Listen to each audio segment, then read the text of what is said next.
Seja bem-vindo ao nosso curso básico de Teologia Boanerges. Nós estamos no nosso 31º módulo falando sobre cura interior e essa é a quarta aula e hoje falaremos sobre temores, depressões e fortalezas. Prazer, eu sou o pastor Ricardo Oliveira. Muito obrigado a você que tem nos acompanhado. Que Deus possa lhe abençoar poderosamente em nome de Jesus. Bom, vamos lá. Tratamos junto, pois são os fins que vão possuir geralmente uma origem, tá? E crer na mentira do diabo é um grande prejuízo para nós. A terapia também é comum nos três aspectos, tá? Ser livre, por crer na verdade. A primeira coisa que precisamos comentar, vamos falar sobre o temor ou medo, O temor natural, O temor natural, qual é o objetivo do temor natural? Bom, é nos prevenir, E qual é o temor natural da vida, Não atravessar numa rodovia com carro em movimentos, E não pôr o dedo na tomada, enfim. Há várias orientações que são nos aplicados para que tenhamos cuidado. Temos o temor referencial, esse é para com Deus, que vai nos preservar do pecado quando nos orienta sobre o não pecar. O temor, o medo, aquele que vai nos tornar escravos. Esse, infelizmente, nos destrói, tá? Que é a fobia. O medo é uma emoção tão negativa e ela é contrária à fé. O tipo de medo que você tem. Quais são os tipos, de medo? Alguns tipos de medo, tá? O medo do futuro, o medo de sofrer, tá? Temos aí o medo da desgraça, morte, receber más notícias, solidão, fracassar, fazer o ridículo diante das pessoas, o medo de não ser aceito, o medo da pobreza, o medo de ficar solteiro, o medo de casar, o medo de determinados bichos, o medo do escuro, o medo de ser enterrado vivo, o medo de que seus filhos nasçam com algum tipo de deficiência, o medo de morrer em determinadas doenças. Sim, o medo, ele é um espírito. Tito, 2 Tito, capítulo 1, versículo 7, nenhum medo vem de Deus. O medo, ele vem do inferno, que vem de Deus é o temor. O temor é diferente do medo. É também crer que aquilo que o diabo falou vai acontecer, conforme Jó 3,25, aquilo que eu temia, isso me aconteceu. Todo medo tem uma causa, Todo medo tem uma causa, surgiu uma circunstância. Diferença entre medo e preocupação. Preocupação, ela é causada por circunstância. Medo não é uma coisa razoável. É impossível provar ao medroso que ele teme não vai acontecer. Ele dirá, eu sei, mas continuo com medo. É impossível convencer os medrosos, pela lógica. Eles são influenciados pelos fatos. O que fazer? Bom, primeira questão é orar por eles, porque o medo é um elemento destruidor e ele tem como propósito destruir o corpo, a alma e o espírito, João 10,10. O medo é progressivo. Exemplo, pessoas que morrem afogadas, morrem de medo. Precisamos, então, detectar o medo, que se alojou na nossa mente e tratá-lo de alguma forma, porque o medo, ele resiste ao tratamento médico e só existe um meio pelo qual ele pode ser expulso, e esse meio está relacionado ao nome de Jesus. O medo rouba a alegria de viver. O medo também é causador, por não crer na proteção de Deus. Por que os crentes sofrem de medo? Bom, primeira coisa, que podemos deixar clara é pela ignorância da sua posição com Cristo ou em Cristo. Estar fora do lugar seguro ou fora da presença de Deus. 1 João 1,7. Quando saímos da presença de Deus, estamos de fato sujeitos ao medo. Lembra quando Adão e Eva pecaram? Lembra o que aconteceu? Deus desceu ao jardim do Éden na virada do dia para falar com eles. E quando chegou naquele determinado lugar e chamou eles, a Bíblia fala que eles se esconderam de medo, tiveram medo de Deus. Mas medo de alguém que tinha um relacionamento tão normal, tão natural, medo. Agora, por quê? Porque é isso que acontece. O medo, ele vem através da desobediência do pecado. E como, então, nos libertar? Bom, primeira coisa é admitir o medo, depois crer na palavra de Deus, orar rejeitando especificamente o medo, né, e pedir uma palavra da verdade. Ou seja, meditar, ler a palavra de Deus já vai ajudar muito, tá?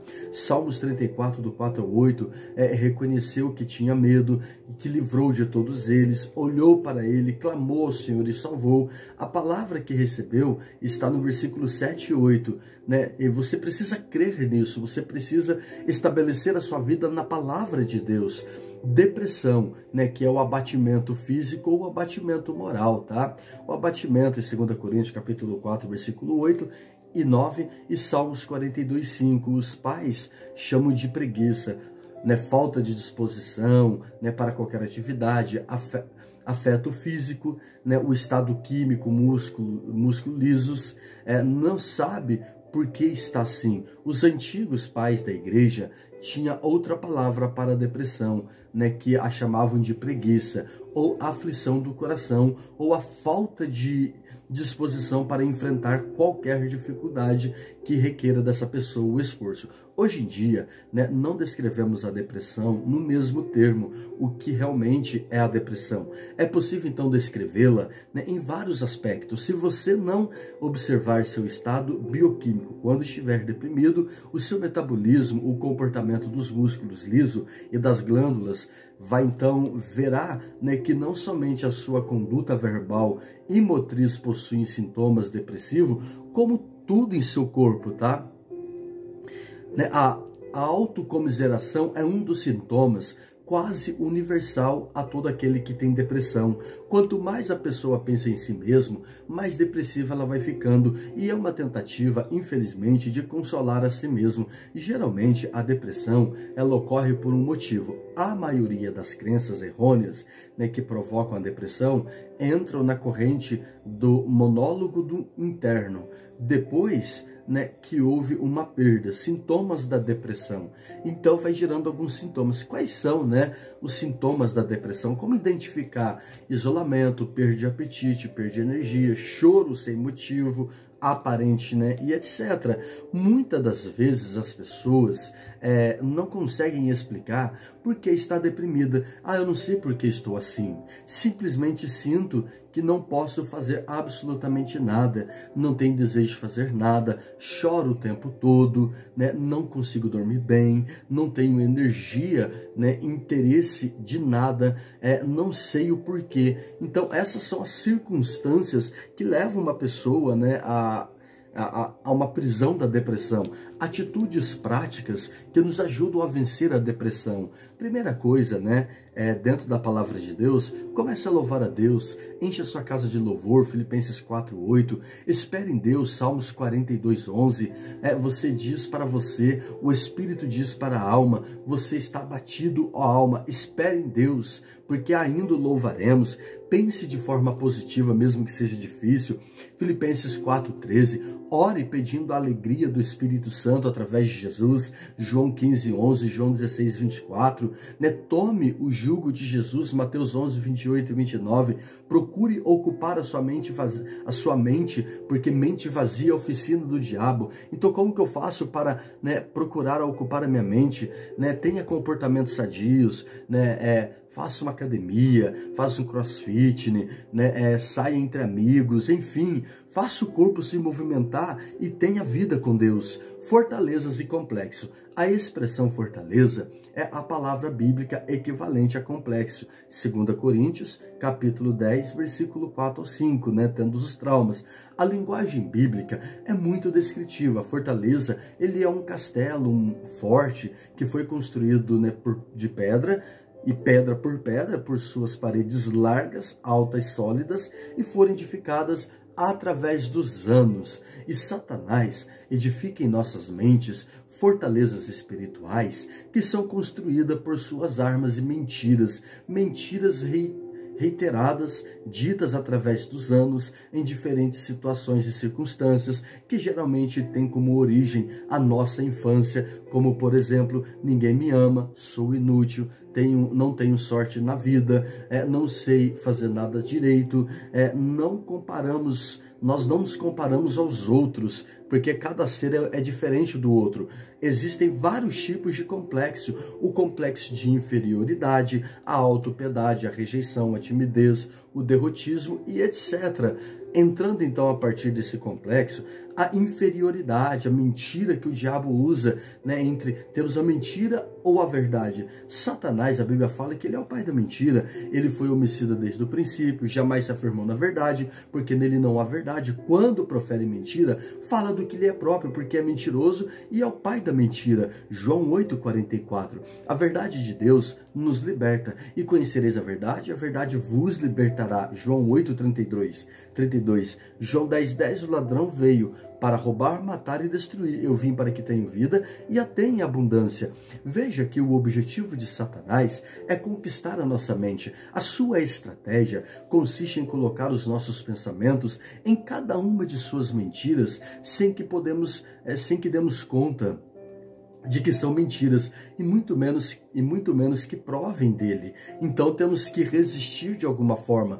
Equação espiritual, circunstâncias difíceis, mas as mentiras de Satanás, o que leva então à depressão. Circunstâncias difíceis, mas a verdade da palavra de Deus, que leva então à edificação. Pressões e amarras diabólicas. Deus proibiu alguns caminhos, e quando o homem transita por eles, inevitavelmente ele vai dar lugar a Satanás. Inevitavelmente ele vai ser moldado e trabalhado segundo os rudimentos do inferno. Algumas práticas que foram proibidas por Deus em suas palavras são a bruxaria, feitiçaria, né, curandeirismo, espiritismo, magia, todo tipo de magia, hipnotismo, encantamento, adivinhação, lançar agouros ou lançar palavras amaldiçoadas, imoralidade desenfreada.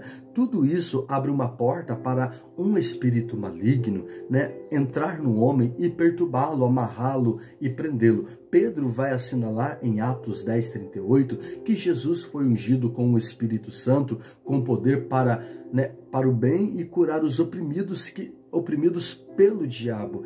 Em 1 João 3,8 diz que Jesus veio para desfazer as obras do diabo, portanto Jesus tem toda a unção e autoridade para nos libertar totalmente de toda a dominância satânica, bênção, maldição e amarras diabólicas. Nós fazemos parte de uma árvore histórica de gerações ou uma árvore genealógica, e é abordagem pensar que apenas somos o produto das nossas próprias decisões e vontades, ainda que isso nos isente de nossas responsabilidades em meio a todas as influências.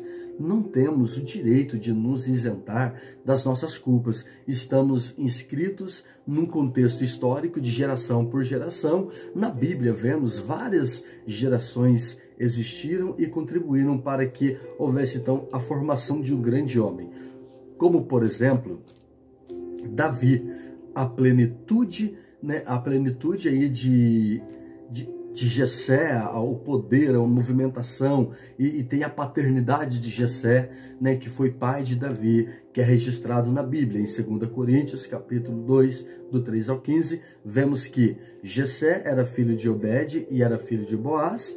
Com Rute, portanto, no sangue de Davi estava a herança de uma moabita, né, de fibra e de caráter, tanto de Boaz como de Rute.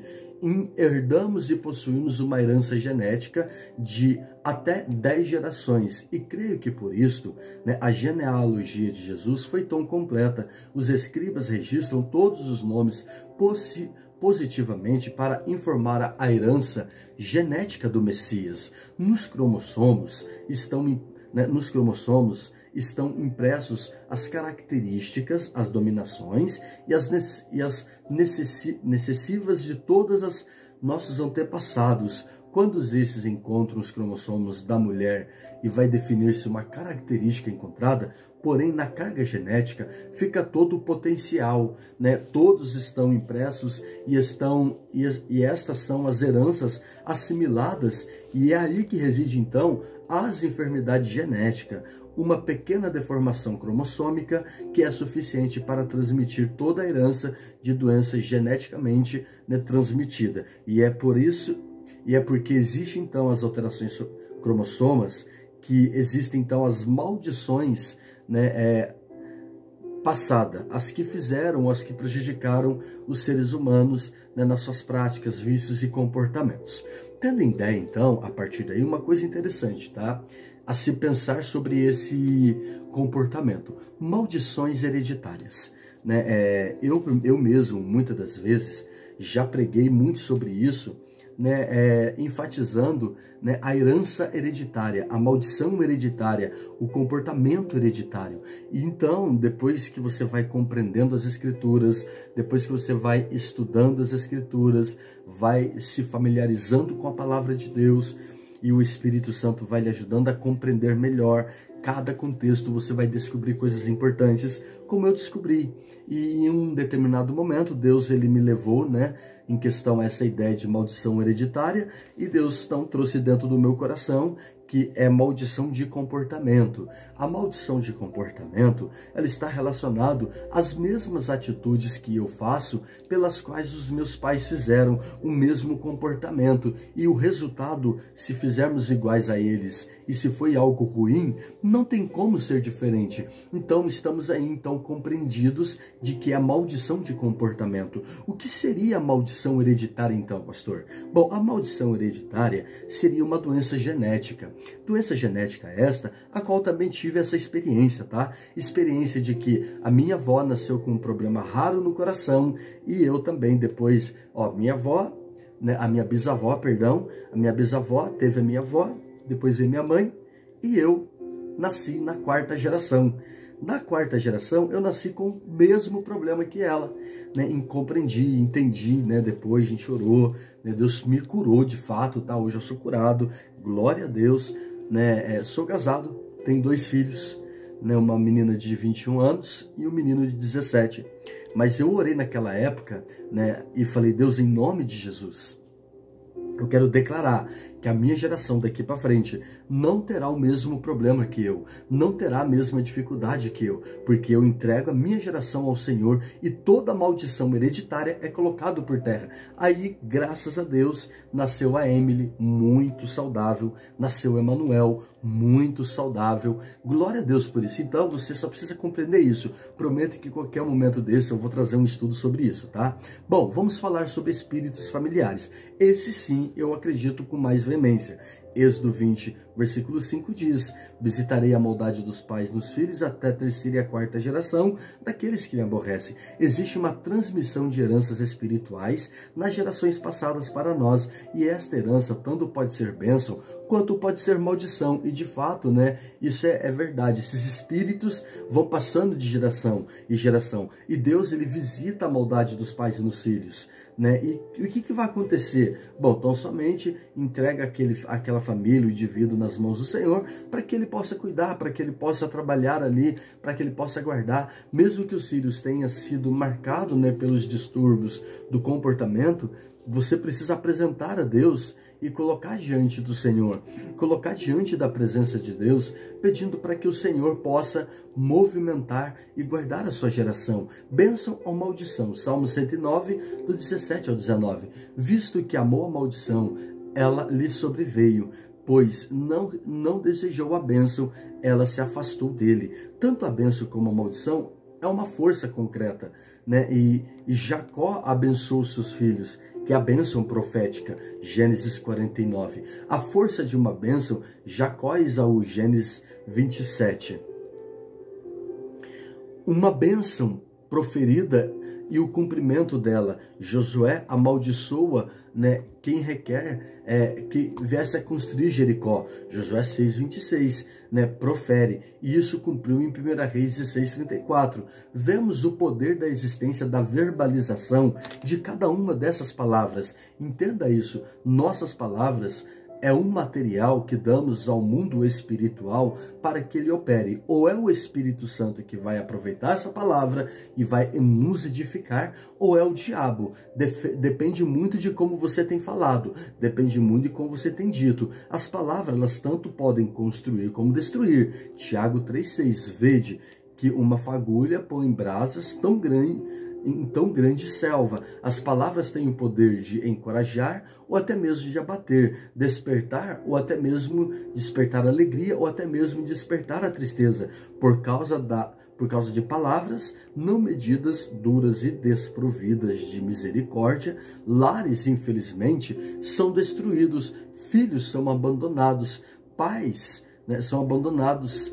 E há um grande rompimento na família. Mateus 12, do 36 ao 37, pelas tuas palavras será justificado ou condenado. Nossas palavras podem alimentar o reino espiritual na parte de Deus ou o reino espiritual da parte de Satanás. Davi, né, Salmo 141:3 fala, Davi temia falar irrefletivamente, pois guarda o Senhor a minha boca, vigia a porta dos meus lábios.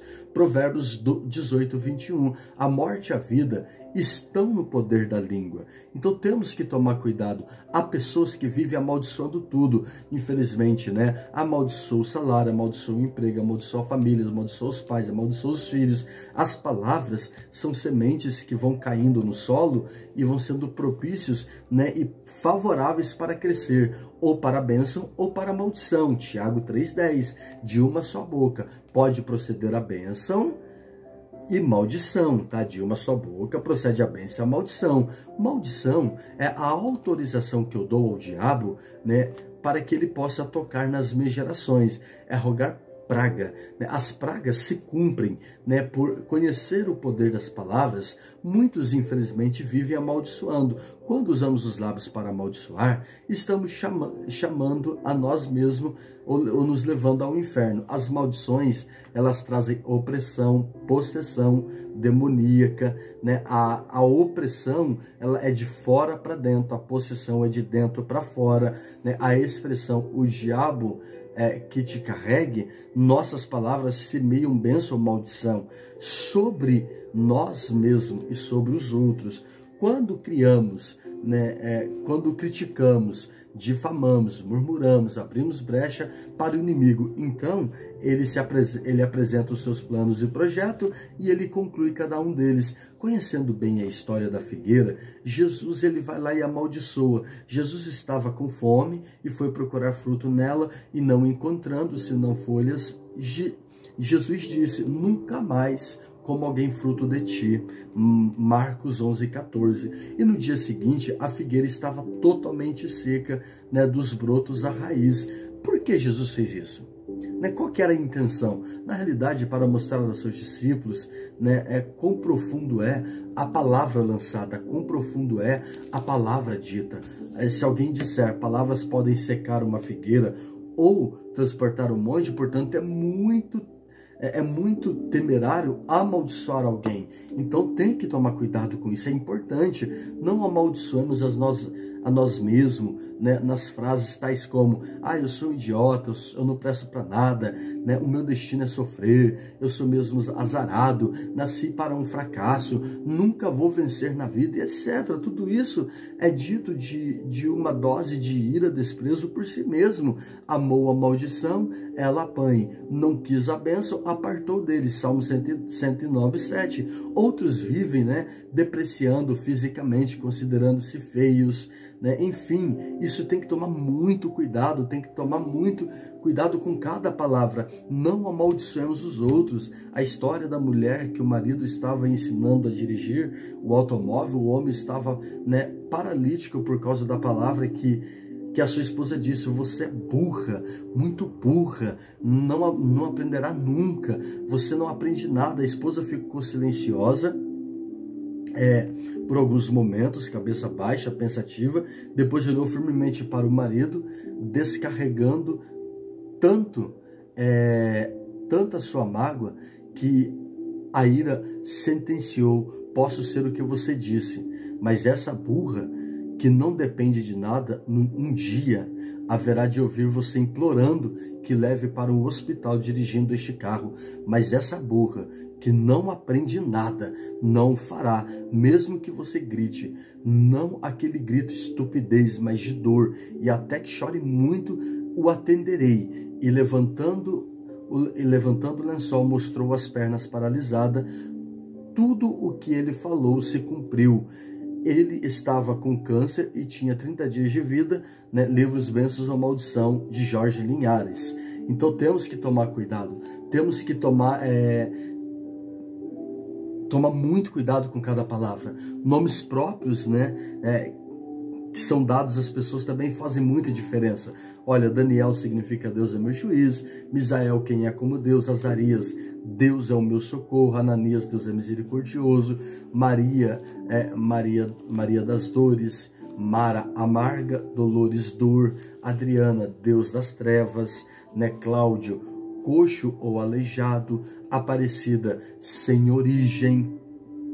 O homem, né, o homem que Deus mudou os seus nomes, como Jacó, tá? Jacó era enganador, usurpador, e Deus deu a ele o nome de Israel, né? Tem uma contrapartida aqui. Saulo, né? Há quem diga que Saulo foi mudado para Paulo, né? Que para Paulo, na realidade, né, há um pequeno mal-entendido aqui que eu preciso explicar, né? Saulo, ele era gentil e ele era judeu, tá?